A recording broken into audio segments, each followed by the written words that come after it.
the month of Iyar,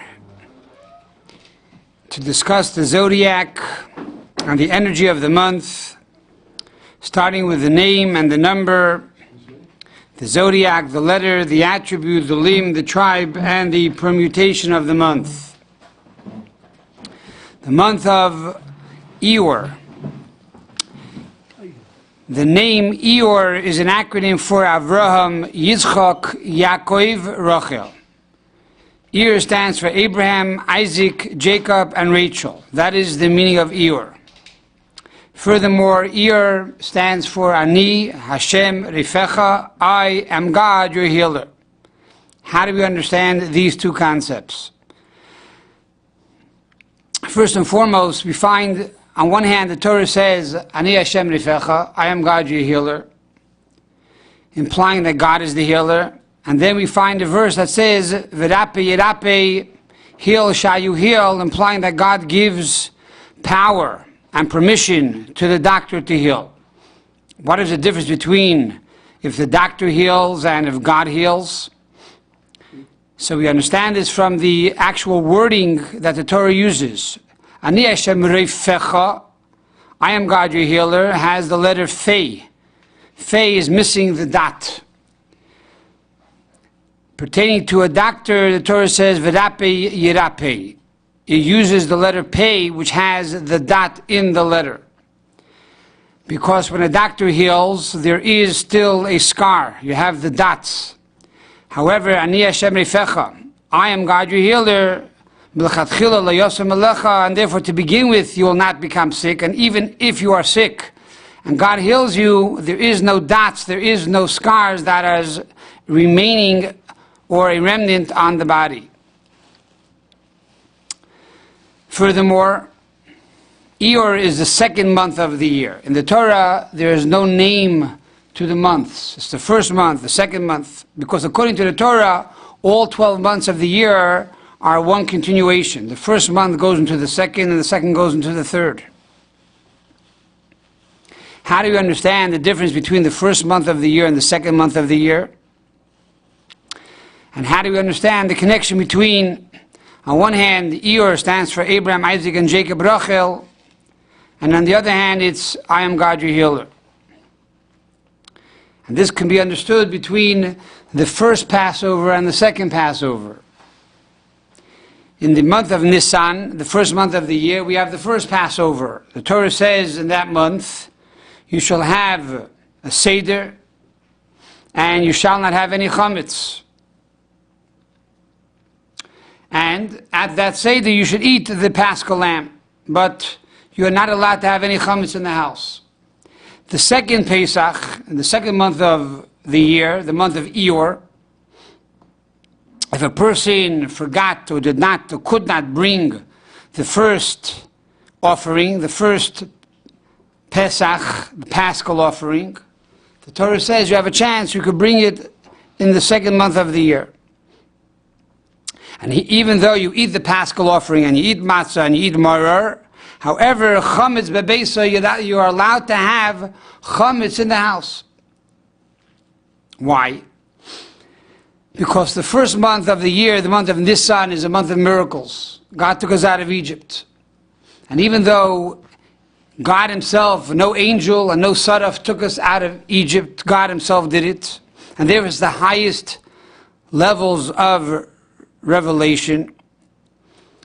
Being that it's from above and not from below, we only have the ability to take out the godly soul, not the animal soul.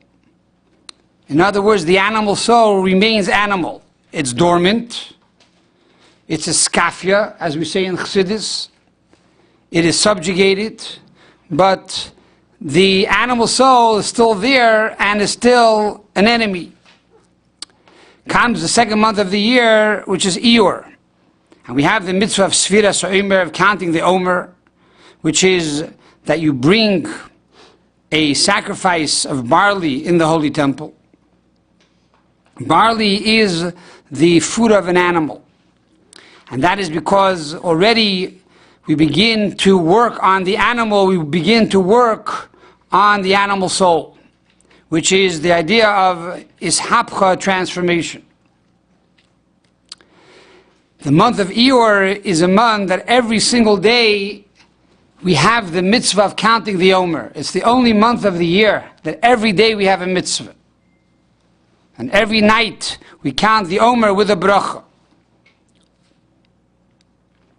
And therefore the entire month is consistent and the entire month is holy. Throughout the rest of the year, generally the first 2 weeks of the year or the first 2 weeks of the month are holier, and the second 2 weeks are less holy. The first 2 weeks of the month, the moon gets larger and larger, and the last 2 weeks of the month, the moon gets smaller and smaller. So being that the moon gets larger and larger, represents more and more light, it's more and more holy, and that's why many people have the custom to get married only the first 2 weeks of the month and not the latter 2 weeks of the month. In contrast to the month of Iyar, every single day is consistent. For every single day, we have the mitzvah of counting the Omer, and every day we transform the animal soul and refine the animal soul more and more. And this is the idea of Avram, Yitzchak, Yaakov, Rachel, representing the 3 fathers and the 4 mothers, which were all tzaddikim, they were all righteous. And they were called a Merkava, they were a chariot to God. What is a chariot? A chariot has no will of its own. It follows the driver. The driver is God, and the chariot follows the will of God. The Avos and the Imois, the patriarchs and the matriarchs, were totally nullified to the will of God. They were total tzaddikim, and therefore they were consistent. A tzaddik is one who is righteous, he is consistent, he does all 613 mitzvos of the Torah. And so the month of Iyar represents this consistency by the fact that every day we make a bracha for the counting of the Omer. Every day we are refining our animal soul. Every day we are in the zone of Avram, Yitzchak, Yaakov, and Rachel. How do we have the power to do this? Because Ani Hashem Rifecha. I am God, your healer. On one hand, it's Ani, I, the essence of God. And Hashem, Havaya, alluding to the name of God, which is beyond time and space. Yet it comes down into the level of Rifecha, your healer, in a place where one could become sick, and yet God heals us. And that is the concept of the 4 names of Avram, Yitzchak, Yaakov, Rachel, which is found in the month of Iyar, alluding to the 4 worlds. Rachel, the final world of Asiya, the world of action. In this world of action, which is the lowest of all the 4 worlds, this is the ultimate purpose of creation, the ultimate challenge. And here God becomes the healer. And even in this world of challenges, of difficulties, of hardships, of sickness, of illness, mental illness, physical illness, etc., comes along Rachel and says, no, we follow the word of God and we become holy. And we have the ability to overcome all these challenges and all of these difficulties. And therefore it's the second month of the year, because it has the strength of the first month of the year, which is the month of Nisan, the month of miracles. But yet it's the second month because we now take this energy and we work on ourselves to refine ourselves and refine the world around us. And this concept is connected with the Zodiac of the month. What is the Zodiac of the month of Iyar? The Zodiac is the month or the concept of Taurus, the shor, the bull or the ox. The concept of the shor, the idea of the Taurus in Hasidic philosophy represents the animal soul. And we know that ideologically and theologically, according to Hasidism, there's a question, how do you deal with the animal soul? How do you deal with the bull? Do you take the bull by the horns and you shecht it? Do you slaughter the bull? Or do we hone the energy of the bull and you let the bull schlep the plow? And Hasidus says it's very easy to shech the bull, to slaughter the bull. And that is to live a life of celibacy and a life where one negates physical pleasures, etc., and fasts, etc., etc. However, that's not the purpose of creation. The ultimate goal and the ultimate purpose is to take the food and to take the parnasa, the money that a person makes, and use this energy to serve God. Just like a bull physically has much more energy than the human being, so too by honing and channeling the energy of the animal soul, a person is able to accomplish much more than simply shechting the animal soul and slaughtering the animal soul and following the godly soul alone. So the objective and the zodiac of the month of Iyar, which is Taurus, teaches us that we have the strength and we have the ability, because Ani Hashem Refecha, I am God your healer, to take the energy of the animal soul and use this power to serve God. And that is the letter of the month, the connection to the letter of the month, which is the Vav. Vav, as I explained already in the book Letters of Light, in great length, means connection. The Vav is a hook. When you put a Vav at the beginning of the word, it means and. In other words, the Vav connects the first month of the year to the third month of the year. When God took the Jews out of Egypt in the first month of the year, he said, when I will take the Jews out of the land of Egypt, the purpose is to serve God on this mountain, which is to receive the Torah and serve God on Sinai. So the first month is taking you out of Egypt. The third month is serving God on Sinai. The Vav, which is the second month, connects the first to the third. How do we connect the first to the third? Through the avodah, through the service, and the mitzvah of counting the Omer every day in the month of Iyar. And this is the attribute of the month, which is hisbonenut, the idea of thought, hirur. What is the idea of thought? We say every day in the Shema, you shall love God b'chol levavcha, with your entire heart. What do you mean b'chol levavcha, with your entire heart? Says Rashi, b'shnei yiserecha. You should love God not only with your godly soul, but you should love God also with your animal soul. But how does one come to love God with his animal soul? His animal soul wants to eat, and he wants to sleep, and he wants to make money. So the answer is, we continue in the Shema, it says, Al vavecha, on your heart. And you shall take these words that I command you today and place them on your heart. What does that mean? By the fact that a person meditates on the greatness of God, and a person uses his mind to meditate that really everything in the world was created by God, and therefore everything in the world is made to serve God, you have the ability to convince your animal soul that really he too was created to serve God. And there is no contradiction by eating and sleeping. On the contrary, if you eat kosher and you make a bracha before you eat, and you realize that there are sparks in the food that you have to elevate, and you realize that the reason why you eat is to take the energy of the food to serve God, then there's no contradiction between the godly soul and the animal soul. So the attribute of the month is thought. Through hisbonenut, through meditation, one has the ability to transform the animal soul and make it also serve God. And this too is connected with the limb of the month.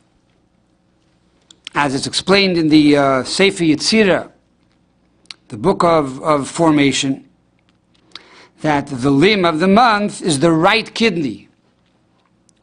What is the right kidney? The Alter Rebbe says in Tanya that the right kidney represents netzach, victory.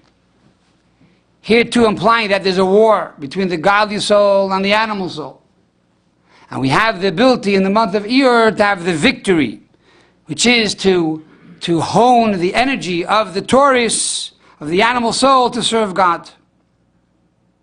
And that's why a Jew has to eat properly and sleep properly and have a good job. All of these things are for the purpose and the objective of serving God.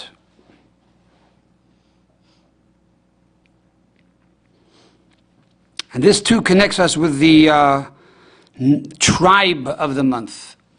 The tribe of the month of Iyar is Yisachar.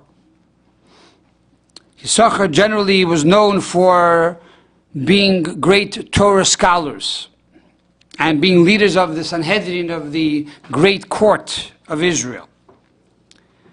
Because the preparation for receiving the Torah on Sinai is to study Torah.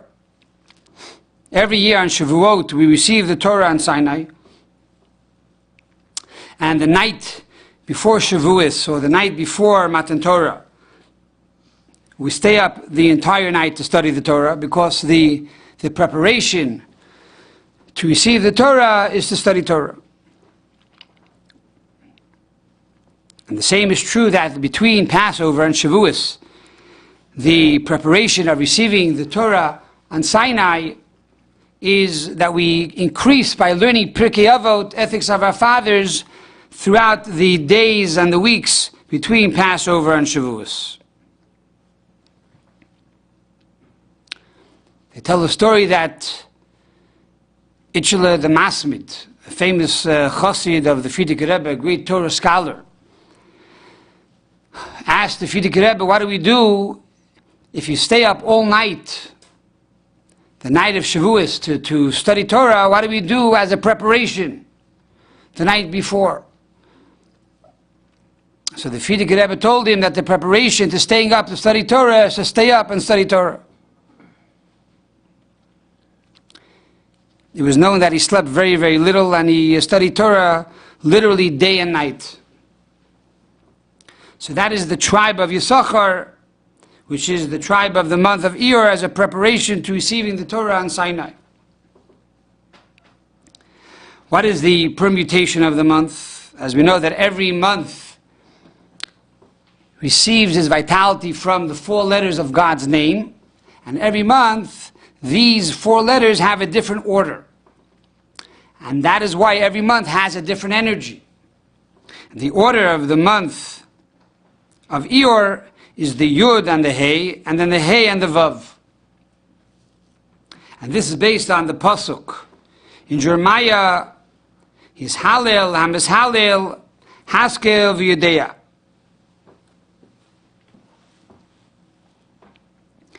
Jeremiah tells us in chapter 9 that a wise person should not glorify himself with wisdom, and a rich person should not glorify himself with wealth. Why? Wealth you could lose tomorrow. Wisdom is limited. As much as you know, compared to God who's infinite, wisdom is nothing. So how does one serve God? What could one glorify himself with? Says the prophet Jeremiah. One can glorify himself with contemplating and knowing me. That is what you should glorify yourself with. In other words, to know God and to understand God and to learn about God, that is something you could glorify. In other words, it's all about meditation and acceptance. To realize that God is true and God loves us, and therefore if God gives us 613 commandments, it's only because it's out of kindness and mercy, and He wants us to truly succeed in this world. And because of His love for every single person and every Jew, He gives us these 613 commandments so that we can grow and refine ourselves and become better people and be successful. But if we're going to try to understand every mitzvah before we do it, we will never be able to fulfill all the mitzvahs. Because God is infinite and our mind is finite. How could a finite mind truly contemplate and understand something which is infinite? And therefore, the prophet tells us that you should glorify yourself with the idea that you're willing to surrender to God.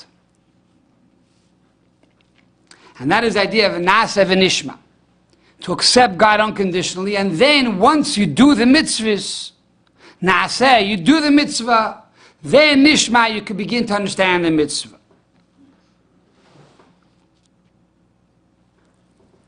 And that is why the Bnei Yissaschar connects the month of Nisan and Iyar, the first 2 months of the year, to the mitzvah of tefillin. That there are 2 types of tefillin that one can wear, Rashi and Rabbeinu Tam. If you only wear 1 pair, you should put on Rashi.